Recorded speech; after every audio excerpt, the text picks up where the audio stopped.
আমার আল্লাহ বলে এই জমিনটা আমি পুরায়া তামা বানা দিব।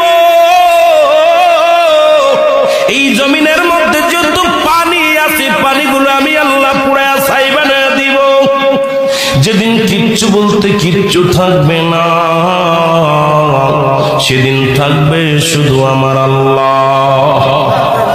আজকে কার জন্য সুদ খাও, কার জন্য ঘুষ খাও, কার জন্য ব্যভিচার করো, কার জন্য অন্যায় করো রে মন, কার জন্য তোমরা এত বাদই করো। আরে আজকে একটা কথা বলতে গেলে কষ্ট হয়। এই জমিনটা আল্লাহ পুরায়া তামা বানায়া দিবে। এই জমিনের মাটিগুলো পুড়ে হবে তামা। এই জমিনের যত পানি আছে পানিগুলো পুড়ে হবে ছাই। এই দুনিয়ার মধ্যে কিচ্ছু যেদিন থাকবে না, ওই তুরস্কের কত বাহাদুর, কত টাকাওয়ালা মিনিটের মধ্যে